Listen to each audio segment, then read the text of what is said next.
Today is a new day to start again. Take each moment one by one and do the best you can. Yesterday doesn't matter, it only serves as a ladder. Tomorrow isn't guaranteed, so make your plans accordingly. Today is a new day to start again. Take each moment one by one and do the best you can. Grand Rising. Today is a new day to start again. It is 6/28/2025. One more try.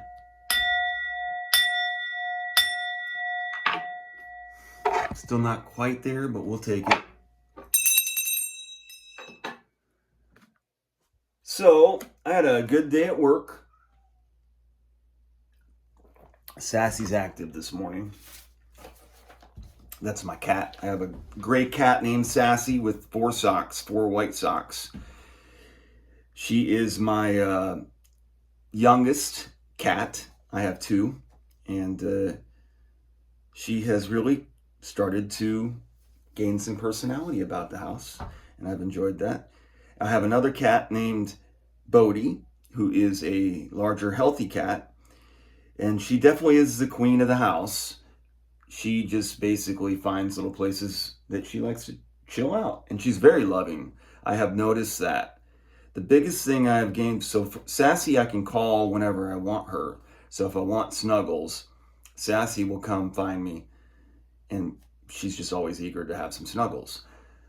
But Bodie will come to me sometimes when I don't want snuggles and be like, it's time for some snuggles. And it's a different type of relationship. So that's kind of, I have gained something from that. The reason why I'm bringing that up is I was talking of this summer of love, and I would say we're in summer, and I have not seen any evidence of that so far. But I have been out there and looking, and I'm trying not to be personal about what I've found and just try to keep moving with what I'm doing in my life.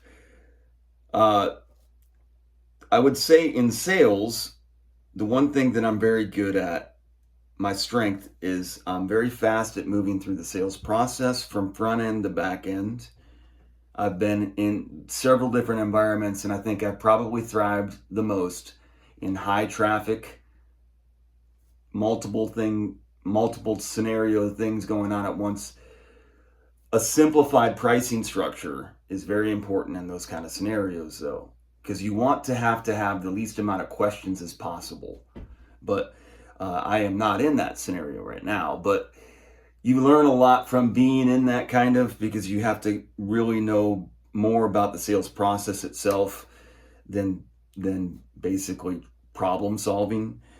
Problem solving is important too, though. You have to be able to have fast problem solving skills whenever you're in a impulse driven environment.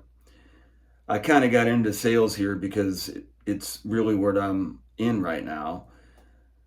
So that's been my strength from the reason why I'm bringing that up is in the sales environment, when there's multiple people involved or when there's customers that are coming through the doors, I was very good at being fast, personable, creating a good customer service experience, and getting to the chase. I mean, that's probably my best.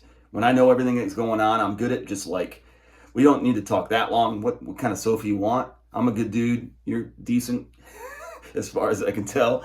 And let's just go look and see what sofas and whatever, make it very fast and seamless. And if I don't have it, that's fine. We'll move on to something else. I'll try to make the experience as good as possible. But there's usually a sales process that's involved in that. And I was good at following that as well. So I was good from front end to back end, creating a good experience, the whole general idea of the sales process. I wasn't as good at building the ticket. Like one of the things in sales that they'll teach you, and I don't want to like muddy the water or poison the well, but I have a different interpretation of why I don't use it. So I'm going to give verbiage to it in a long-winded way. What I'm saying is you can manipulate things and build ticket value once you get a customer and you know that they're saying yes. Part of the adage in sales is once you turn that valve, you can talk them into a lot of things and build ticket value and make way more money off of each ticket. I always struggled with that because I felt like it was a use of manipulation. But that being said, it is what it is. That's how you thrive in some environments. When you're only getting one or two customers, you really need to do that because that's just the way you have to make a living. That's the way the structure's set up. So I'm very good at getting in and cutting to the chase is what I was saying. I'm very quick-witted. I'm fast on my feet. So in essence, I'm really better in a high traffic situation. And that's part of, I think, why I've struggled a little bit and where I've been at, because I am not a ticket building kind of person. And so you need to be a ticket building type of person while you're in that type of setting, because you have to make the most of each ticket.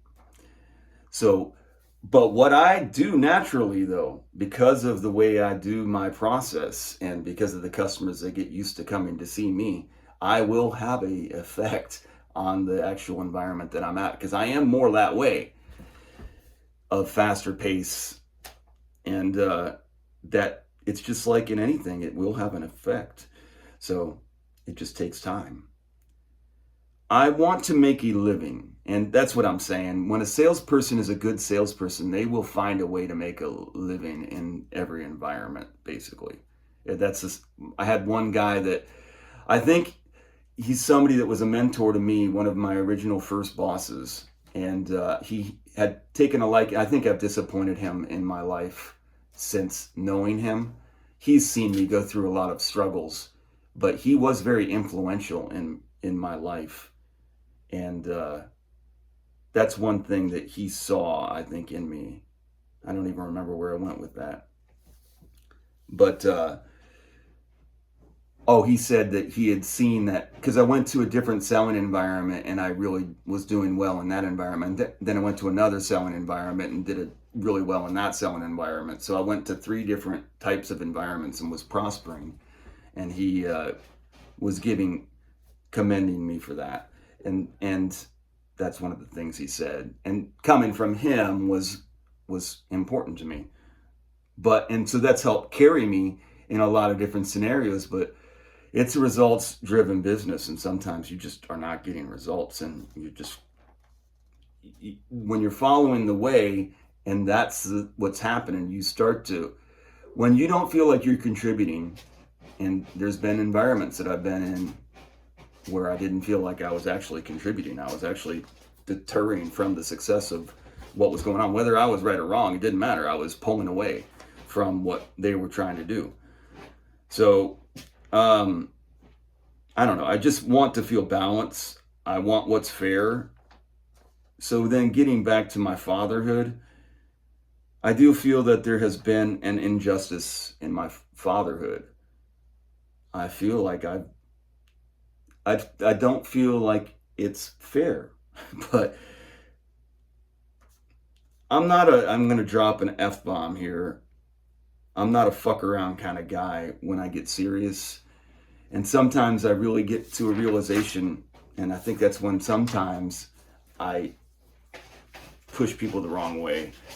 I've gotten much better at not allowing myself to get to that point. I do like when I'm in game face mode though. I can do better, I would do better, and I will do better. I like when I just am allowing things around me to prepare, and then when I'm called, I'm ready to go.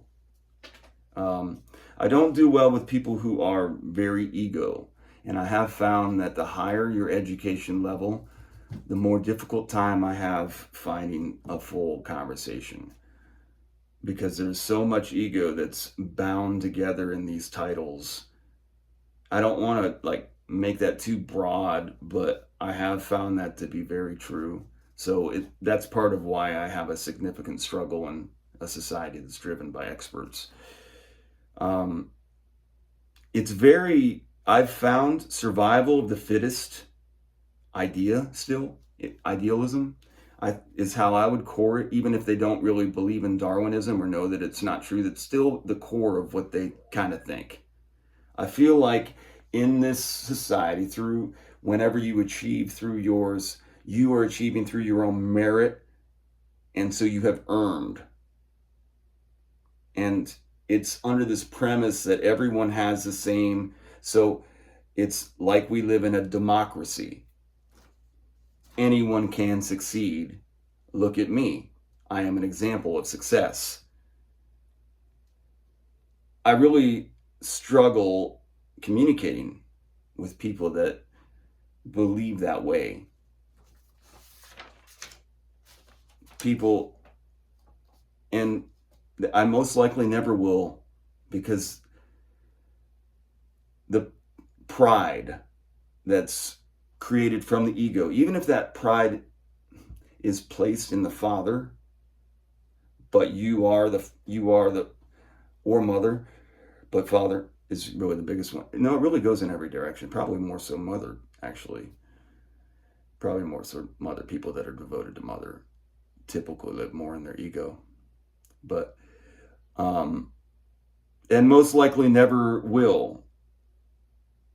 So I'm never going to connect. They will not agree with my words, because I believe, first of all, that it's all a lie and it's all paper, basically. And it's really not on merit. It is, as anything is in life, those who do work harder, do better, will be more abundant. But the real thing is what you do with your abundance, and the reason why you're using your good, why you're doing it.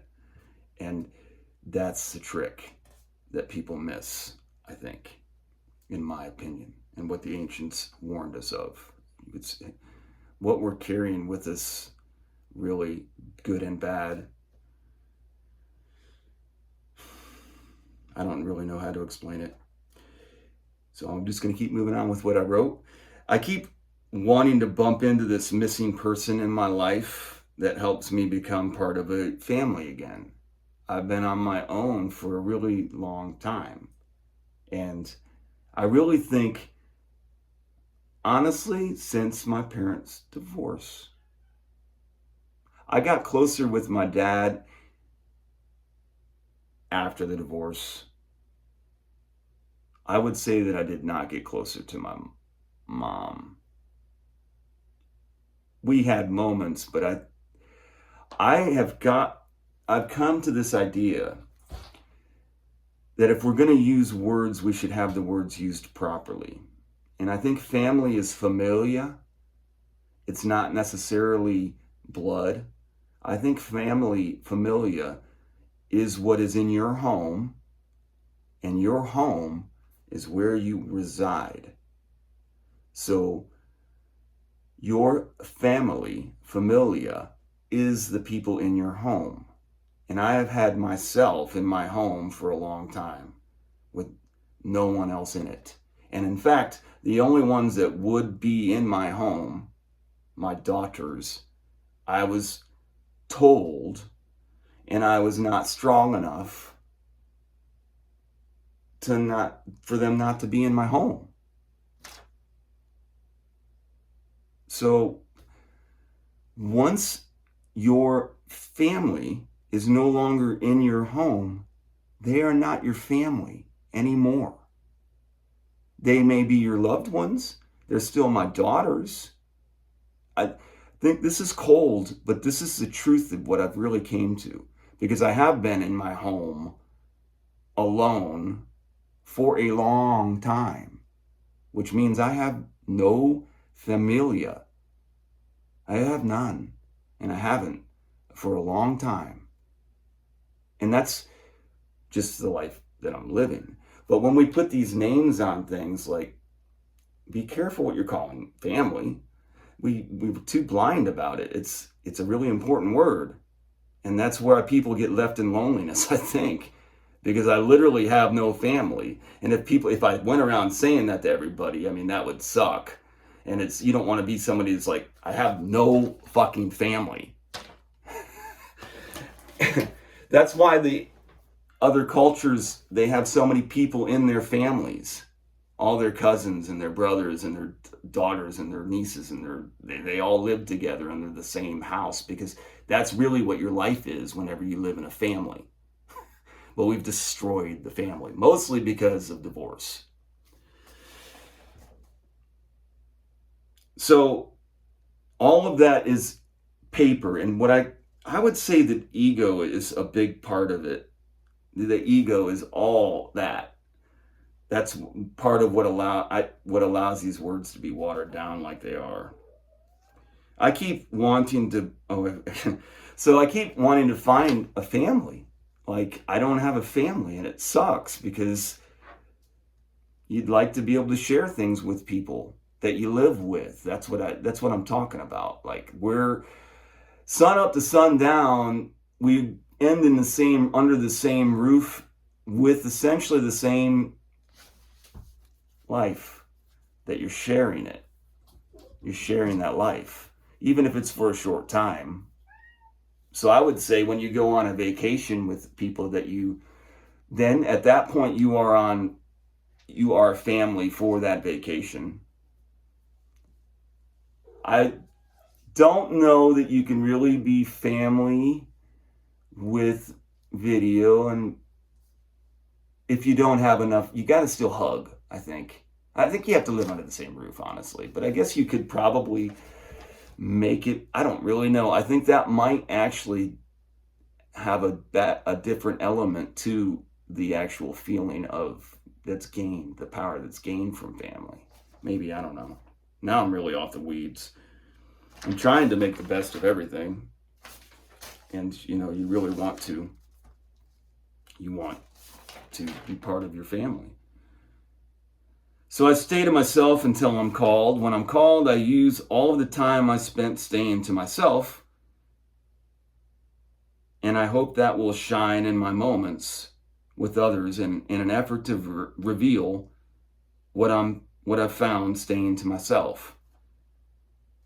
But only speak when asked. I need to work on that part. While I'm out, I see things in conversation and policy and order, and I interject myself when I don't need to, and it draws away from things that I could do. There's a ton of stuff to do, especially in complicated environments. Find the things that will draw the least amount of attention to yourself that you can make improvements upon, that will help yourself.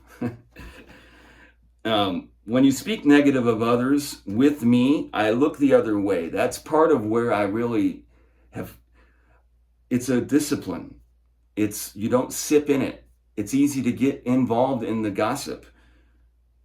I look the other way and listen the other way for myself, really, more than anything else. Because also your awareness, what you're aware, if I become aware that somebody's doing something wrong to somebody else that I like, that I didn't even know about, but then I become aware of it, now I have a responsibility because of awareness because I've been involved. But you can avoid those conversations.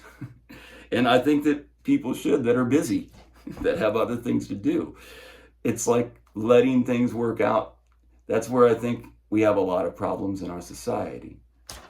People that are already good at things do things that they're already good at because it's easy to do it, and they do it because they claim that nobody else can do what they can do, but it's really because it's easy to do. They want to do it, and they're not good at the other stuff. So, and they don't feel comfortable leaving somebody that's not as good as them, but could still totally do it, and would get better if they gave them faith and go do the stuff that can cause a lot of problems. And that's ego, instead of allowing life to let it to work itself the way it should, using logic and discipline and practice. Watching Downton Abbey is one thing I did last night when I got home. I really haven't wanted to do anything. It's been weird. After I get back from work and I'm interacting with a person, not really in a romantic way, but just in more of an intimate, personal way. And it's been I don't want to talk personal, but I'm just saying, when you open yourself up to possibilities, even if you don't think you're going to go one way or the other, but you see things that make you reflect back and realize that you are going to have a difficult time interacting with people that have a higher degree than you, because they won't understand your language, my language, to put it in a cold kind of way. Not that I'm better or worse. I am not going to have a good experience, because I found that to be true. And I've had a broken heart for a really long time. So there's a lot of different ways to mend a broken heart. And I think it's like a real thing. The reason why I brought up Downton Abbey is because there's a part where there's this wonderful woman in the movie or in the show, and she basically dies, and it's alluded to that she dies of a broken heart, but it's also the Spanish flu, which is a whole different thing too. It was different. It's interesting watching these shows sometimes. What I've found is getting mad makes things worse. Mad is a strange word as well. Balance, center, and breathe, and focus on the present. Be disciplined of self. I, here, you, here, here, me. Your status doesn't impress me, but I need to show that I'm impressed to you. Where do I put my energy? Where do I put my intent? Where do I put my effort? When I put my hat on, which I don't wear a hat at work, I've said that before. I was thinking about this earlier when I put this shirt on, because I do have a collared presence when I can do the golf thing. And maybe when I start playing more golf, I start wearing more of these shirts. But I was thinking about your presentation whenever a customer's coming through the doors, and how you're presenting yourself is the most important part of the presentation. So I get into that a little bit too. With these videos, I don't know who watches them, so I'm trying not to be personal about the business that I'm actually in and have anything reflect back on people that have nothing to do with my videos. That being said, I have to show some things that are reflective of what I think is true. And what's bad about these videos is it is very narcissistic, because nobody can counterbalance or contradict my impression of a situation. But as a sales associate, the one thing I have learned in my environment and the way that my compensation is structured, my main job is to make a sale with each guest that I have the opportunity to work with that comes through the store door. That's how I make money. I'm literally on an hourly rate plus commission. So just with that compensation structure, which I think I'm legally okay to say, that's what I'm set up as the customer comes through the door, so the most important thing for me as a sales associate is the greeting, because I have found this to be true and I'm going to throw numbers out which are stupid, but they just kind of give you an idea. The greeting of a presentation with a guest in the environment of what I'm trying to do is 90% of the success rate. Like the determination of that first customer. And the way I would say that is, it allows you to get in with the guest and bring down their defenses that you are a scoundrel and you are just trying to be there to facilitate what they want and show you and give you your best. That's what you're really trying to do in that moment. The last thing you want is to give a bad impression in the beginning of that, because that really hurts your chances of doing what you just said. So what most would say is you want to be busy when the customer comes in, but acknowledge your first. So most stores back in the day, their biggest, no matter what it was, that's why people would, hello, welcome to the store, because they found that to be true. Although the customer doesn't want to be sold, they do want to be acknowledged that they're there. And that's also the impression where you, as a sales associate, because you're dependent on what they make, to let them know why they should consider while they're in your store. And really, in all truth, you want them to remain in the store only as long as they are going to potentially give you a sale. So that could be down the line, and a lot of times it is, and you have to consider that in your time management. But while they're still in the store, in a scenario that I've been in recently, it's basically you will not get another guest, and there's only a minimal amount of guests. That's why I was talking about the traffic. So it will change your intent or how you're dealing with each situation, depending on how fast the customers process through. But regardless of what system it is, that first impulse in the beginning is the most important thing. So if you are a sales associate, you want your opportunity to be as good as possible.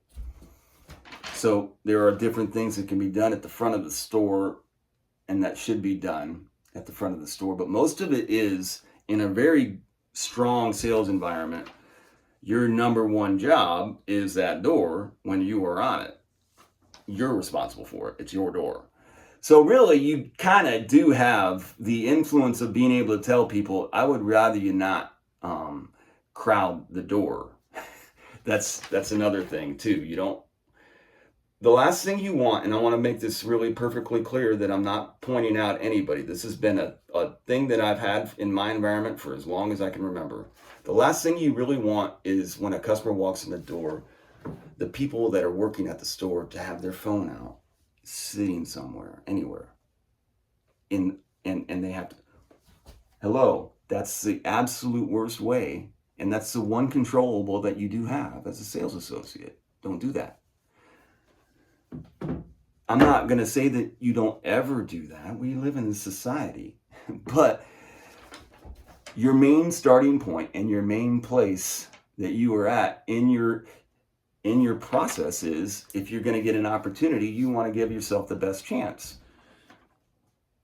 And that goes for what's going on around you too, though. And that's what's difficult, is you can't say to people, it's very offensive, because it's going to offend. But it's like the most important thing you could really do. Like when I finally got into a management situation, that was my number one rule. And I followed that rule basically all the way through any type of management retail that I was ever in. My number one rule was, whoever's on the door is on the door. That's their job. That's what they're getting paid to do. And then that's your number one priority. But then you do have to, whenever you are the hat, you are the only person. You have to do everything. So customer service, it does change per the environment. That's why you can't make clear-cut rules. But in essence, as a general number one rule, as a sales associate in that environment, your number one priority is the door. Is the person on? That's one. And then from that, it's who's ready to buy. Like who's the first person that's ready to buy is really how it should go. And that can cause all kinds. And then you have customer service issues. But if you're overwhelmed and you're just doing. So if you're being paid in that way, still as an employee, technically your number one job is the door. But because you're human and you're in an environment where there's other things going on, you have to be there when tragedy happens. You have to be there when things happen. So, and that's just a moral good. And you don't get compensated for that, to be clear. I'm just saying it's a paper tiger that we live in. So that's what I'm talking about, is the difference between following what is the way and following what is society. And your ego is this paper that really isn't real, but it is real because we are in this world. So you are living your consequences from this. But in true essence, the things that nobody sees, the things that are done when nobody's looking, is really like the deepest, darkest, and greatest accomplishments that you didn't tell anybody or nobody saw or anybody gave credit to. I think it's truly what your life is about. It's the stuff that I think it might carry with you. The lessons that are learned really is what life is about. So that's why people that are very privileged, I think in the end, are less fulfilled. And the ones that use theirs for the greater good, they actually starve for the understanding of empathy. Maybe, I don't know. Maybe I'm just being too idealistic. So nothing outsells excitement, though. To get back to, you want your customer, you don't want to right off the bat, but you want to acknowledge the guest that they come into the store, and you want it to be in an environment where it's a buying